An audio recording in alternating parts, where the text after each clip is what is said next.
wabarakatuh. Alhamdulillahirrabbilalamin. Wassalatu wassalamu ala asrofil anbiya'i wal mursalin wa ala alihi wa sahbihi ajma'in. Yang saya hormati Bapak Profesor Dr. Renat Insinyur Rinaldi Idrus, SSI, selaku dosen pengampu pada mata kuliah kromatografi lanjut. Sebelumnya, perkenalkan, saya Muranda Aulia Insani Lubis. Pada kesempatan kali ini akan mempresentasikan materi mengenai supercritical fluid chromatography.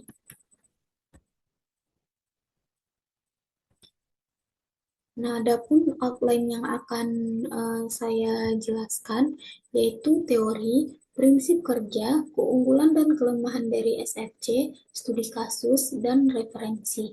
Yang mana pada bagian studi kasus terbagi menjadi pendahuluan, metodologi, hasil dan pembahasan, serta kesimpulan. Kromatografi fluid superkritis adalah teknik kromatografi hidrida yang menggabungkan antara fitur kromatografi gas dan cair. Kromatografi ini biasanya menggunakan karbon dioksida sebagai fase mobile di atas suhu dan tekanan kritisnya, sehingga akan menghasilkan fluida superkritis dengan sifat gas dan cair.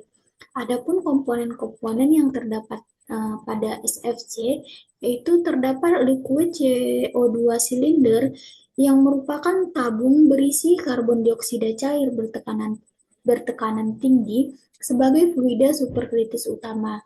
Kemudian terdapat pump yang memompa CO2 dari silinder ke dalam sistem pada tekanan tinggi untuk menjaga CO2 dalam fase superkritis.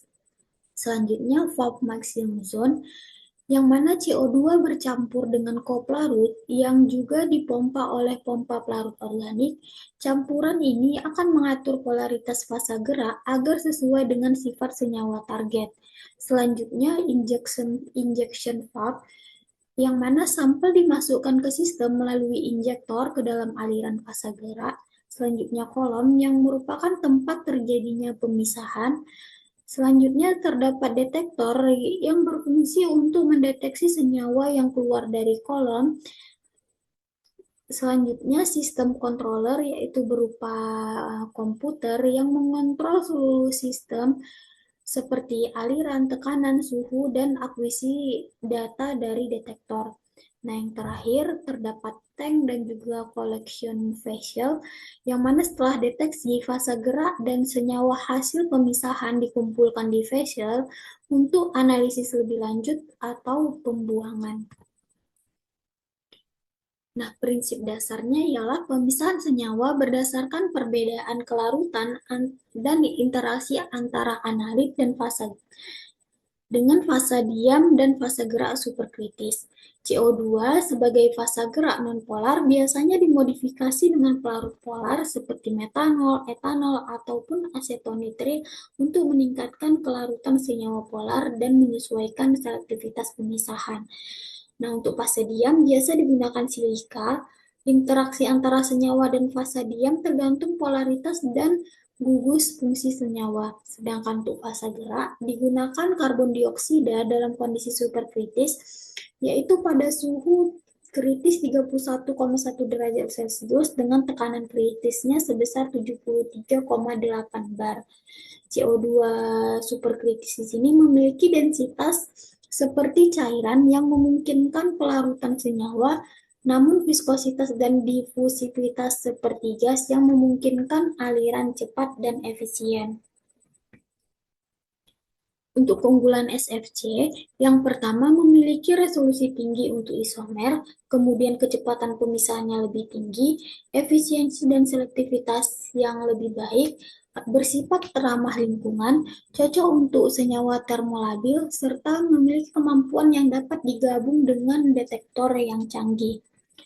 Untuk kelemahannya, tidak cocok untuk senyawa yang sangat polar ataupun ionik, pilihan kolom terbatas dibandingkan HPLC, butuh tekanan dan suhu tinggi, pemisahan skala besar lebih kompleks, serta efek koplarut dapat mengganggu kestabilan sistem.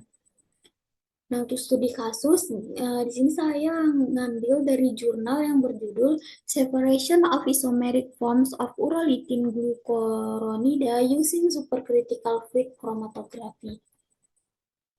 Nah, elagatin dan asam elagit merupakan senyawa polifenol yang banyak terdapat dalam makanan seperti buah beri, delima, kacang-kacangan, teh, ataupun produk herba, yang mana senyawa ini tidak dapat langsung diserap oleh tubuh, sehingga harus dimetabolisme oleh mikrobiota usus untuk menghasilkan urolitin. Nah, setelah diserap, urolitin ini akan mengalami metabolisme fase 2, yaitu konjugasi dengan asam glukuronat dan sulfat untuk meningkatkan kelarutannya dalam plasma, serta memfasilitasi ekskresi melalui urin. Terdapat 3 tipe metabotype urolitin yang telah diidentifikasi pada manusia, yaitu A, B, dan kosong, tergantung pada jenis urolitin akhir yang dihasilkan mikrobiota. Nah, glukuronida ini merupakan metabolit utama dari urolitin yang bersirkulasi di plasma. Sehingga biasanya untuk analisis glukuronida ini yaitu menggunakan reverse phase HPLC. Namun ketika menggunakan reverse phase HPLC, senyawa ini sulit dianalisis dan diidentifikasi karena keterbatasan resolusi. Sehingga pada jurnal ini digunakanlah metode supercritical fluid chromatography ataupun SFC untuk pemisahan glukuronida. Nah, dengan tujuan utamanya ialah untuk memisahkan 5 bentuk glukuronida dari urolitin, yaitu urolitin A3 glukuronida, urolitin A8 glukuronida, urolitin A9 glukuronida, isourolitin A9 glukuronida, serta urolitin B3 glukuronida. Untuk metodologinya, pertama reagen dan standar. Senyawa standar urolitin glukuronida ini disintesis berdasarkan metode yang telah dilaporkan sebelumnya. Kemudian larutan stok dan larutan kerja dibuat dalam metanol. Pelarut organik yang digunakan memiliki kualitas HPLC. Untuk zat tambahan yang digunakan yaitu trifluoroasetat, asam format, asam asetat, trietilamin, dan dietilamina. Nah, kemudian untuk karbon dioksida khusus untuk SFC ini digunakan sebagai fluida superkritis. Untuk pengambilan sampel dan penanganan sampel urin dikumpulkan dari 10 sukarelawan sehat dari 3 jenis metabotype, yaitu A, B, dan 0. Para sukarelawan mengonsumsi 30 gram kacang kenari setiap harinya selama 3 hari, lalu urin dikumpulkan pada hari keempatnya. Setelah itu sampel disimpan pada suhu 4 derajat Celcius lalu dibukukan pada suhu minus 20 derajat Celcius. Untuk kondisi kromatografi fluida superkritisnya dikondisikan dengan laju alir 2,0 mg per menit, volume injeksi 15 mikroliter, untuk volume injeksinya 15 mikroliter, kemudian tekanan baliknya 130 bar dengan suhu kolom 35 derajat Celcius. Untuk deteksi UV vis-nya pada panjang gelombang 225 nanometer. Nah, untuk kolom yang digunakan yaitu SSWOG O1. Fase geraknya yaitu berupa campuran CO2 dan 0,1% TFA dalam isopropanol dengan rasio 70:30 dalam mode isokratik. Hasil dan pembahasan berdasarkan optimasi kondisi pemisahan, yang pertama kolom dan fase gerak yang diuji. Nah, peneliti menguji beberapa kolom kromatografi baik yang kiral maupun akiral dengan berbagai pelarut organik dan aditif asam basa. Hasil terbaik itu diperoleh pada kolom SS O1 yang berbasis interaksi V dan ikatan hidrogen. Yang kedua, parameter operasinya, tekanan, suhu, dan flow rate sangat menentukan keberhasilan pemisahan. Suhu yang tinggi dapat menurunkan viskositas, mempercepat elusi, tapi juga dapat mengurangi selektivitas interaksi enantiomerik. Untuk tekanan dan suhu harus dikontrol untuk menjaga CO2 tetap dalam kondisi superkritis. Sedangkan kecepatan alir yang terlalu tinggi dapat mengurangi efisiensi kolom. Yang ketiga, pengaruh struktur isomer. Posisi gugus fungsional seperti orto, meta, para pada cincin aromatik sangat mempengaruhi interaksi dengan fase diam, sehingga dapat berpengaruh pada waktu retensi dan resolusi. Sehingga di sini yang dioptimalkan itu yaitu jenis pelarut organiknya, jenis aditif, serta tekanan, suhu, dan komposisi fase gerak. Sehingga diperolehlah hasil optimasi yang sebelumnya telah saya sebutkan. Nah, eh, kemudian gambar 2 ini menunjukkan kromatogram hasil analisis campuran standar dari 5 isomer urolitin glukoronida menggunakan metode SFC dengan detektor UV. Nah, dapat dilihat terdapat 5 puncak, yaitu pada puncak pertama merupakan urolitin A3 glukoronida, yang kedua urolitin A8 glukoronida, yang ketiga isourolitin A9 glukoronida, yang keempat urolitin B3 glukoronida, serta yang terakhir merupakan isourolitin A3 glukoronida. Nah, kelima isomer glukoronida ini berhasil dipisahkan secara jelas dalam waktu kurang dari 12 menit. Dapat dilihat juga tidak ada tumpang tindih antara puncak, yang mana sebelumnya itu merupakan masalah besar pada metode HPLC. Nah, setiap isomer di sini menghasilkan puncak yang terdefinisi baik, yang menunjukkan resolusi yang tinggi dan reprodusibilitas yang baik. Selanjutnya, berdasarkan kinerja analisis metode, yang pertama resolusi, SFC menunjukkan kemampuan resolusi tinggi dalam memisahkan isomer, terutama enantiomer. Nilai resolusi umumnya itu kurang dari 1,5 untuk kebutuhan analisis dan preparatif, bergantung pada kombinasi kolom, fase gerak, dan kondisi operasi. Nah, untuk efisiensi kolom, SFC dapat mencapai efisiensi kolom tinggi, terutama karena viskositas rendah dari fluida superkritis dan difusivitas tinggi dari karbon dioksida superkritis, sehingga dapat mempercepat terjadinya transfer massa. Hasilnya adalah puncak kromatogram yang tajam dan simetris. Untuk waktu retensi dibandingkan dengan HPLC, waktu analisis dengan menggunakan SFC ini lebih cepat. Hal ini dikarenakan CO2 superkritis mengalir lebih cepat dan efisien melalui kolom.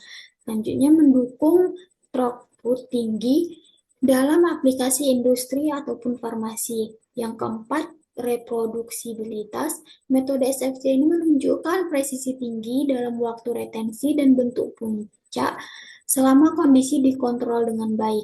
Namun, koplarut dan kelembapan sangat mempengaruhi, sehingga perlu dilakukan kontrol. Selanjutnya, untuk sensitivitas, jika digabung dengan detektor seperti UV dan ataupun MS, akan menghasilkan sensitivitas yang lebih tinggi, sehingga cocok untuk kuantifikasi senyawa dalam kadar yang rendah.